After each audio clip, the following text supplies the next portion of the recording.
வருகின்றனர். அங்கு செய்யாத குற்றத்திற்காக கோவலனுக்கு மரண தண்டனை விதிக்கப்பட்டு கொல்லப்படுகிறான். இதை அறிந்த கண்ணகி மன்னன் பாண்டிய மன்னனிடம் சென்று வாதாடுவதே இந்த நாடகம். உரையாடல் தொடங்கட்டும். காவியம். காவலரே, காவலரே, காவியம் நீரும் கையில் தனி சிலம்பும் மாதிப்பிடி போல வடிவம் கொண்டு ஒருத்தி வந்திருக்கிறாள், உண்மை சந்திக்க என்று உமது மன்னனிடம் சென்று சொல்லுங்கள். உடனே சொல்லுங்கள். சொல்ல மாட்டீர்களா? விலகுங்கள்.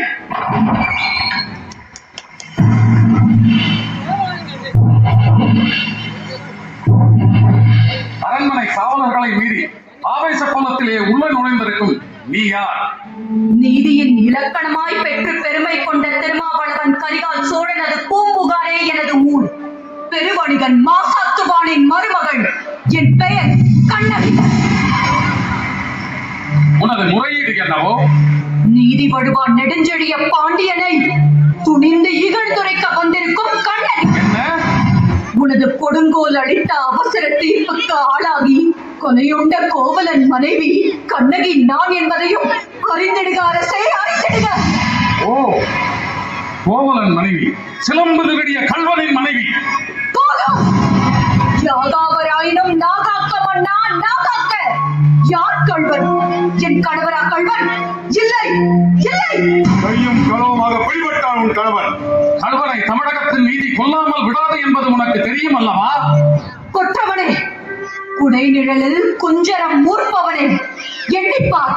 குலுமண்டபத்தில் விசாரிக்கப்பட வேண்டிய வழக்கு கோயில் மண்டபத்தோடு முடிவானே. சிந்தியுங்கள், நன்றாக சிந்தியுங்கள். குற்றம் சாட்டப்பட்டவரின் மறுப்புகளுக்கு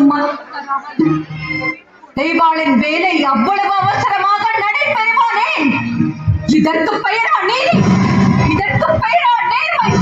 இதற்கு பெயரா நியாயம்? இதற்கு பெயரா அரசு? உமக்கு பெயரா அறம் காக்கும் மன்னன்? கண்ணகி, உன் கணவன் கையில் இருந்தது அரசு கோப்பரம் தேவியின் சிலம்பு.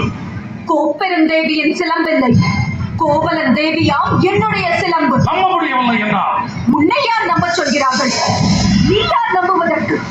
உன் மீது வழக்குரைக்க வந்தவள் நான். குற்றவாளி நீ. நான் குற்றவாளியா? ஆம், நீ குற்றவாளி. அதனால் தீர்ப்பளிக்கும் உரிமை உன் கையில் இல்லை. இதோ இருக்கிறார்கள் பெருந்தன்மை பெரியோர்கள். இவர்களே இப்போது நீதிபதிகள். இவர்கள் உரைக்கட்டும் நல்ல தீர்ப்பு. கோப்பெருந்தேவியின் சிலம்பை கோவலன் திருடினான் என்பது குற்றச்சாட்டு. அதற்காக மரண தண்டனை.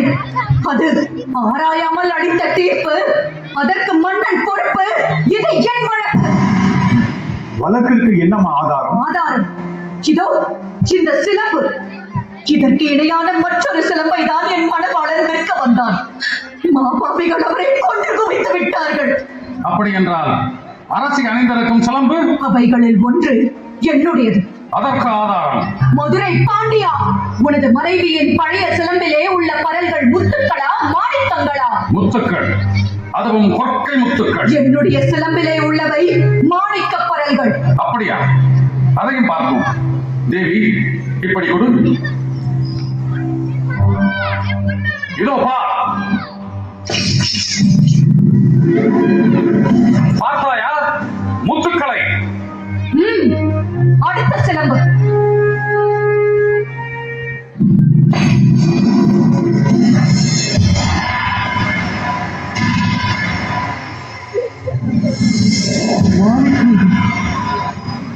மாணிக்கங்கள் அல்ல, ரத்த துளிகள். தர்மத்தின் கண்கள் வடிக்கின்ற ரத்த துளிகள். பாண்டியா, உனக்கு இன்னும் சந்தேகம் இருந்தால் இதோ என்னுடைய மற்றொரு சிலம்பு. மாணிக்கங்கள். அமைச்சர்களே, அரும்பெரும் சான்றோர்களே, இதற்கு என்ன பதில்? தலை தொங்கிவிட்டதா? நீதி கவிழ்ந்து விட்டதா? வாய் அடைத்து விட்டதா? நெடுஞ்செழிய பாண்டியனின் நரம் வரம் திறம் அத்தனையும் மண்ணோடு மண்ணாக கலந்து விட்டதா? ஆயிரம் ஆயிரம் எதிர்த்து வந்தாலும் அண்ணாந்து தலை குனியாமல் படை நடத்தும் உனது வீரம் எங்கே? கம்பீரம் எங்கே? வெற்றி திருப்பாடு எங்கே? எங்கே? எங்கே? எங்கே? மாசு படரவும் மாநிலம் நிகழவும் நீதி வழங்கிய உனக்கு செங்கோல் எதற்காக?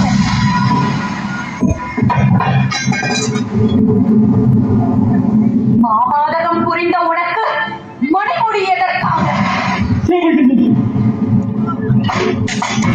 வேந்தர் குலத்திற்கு அழிவு கற்பிக்க வந்த உனக்கு வெண்கொற்ற குடை எதற்காக?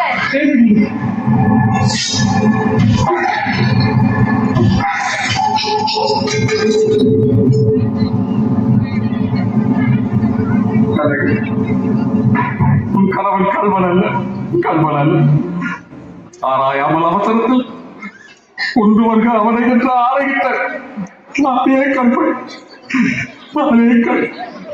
தாயே என்னை மன்னித்து விடப்பா, என்னை மன்னித்து விட. அரசே,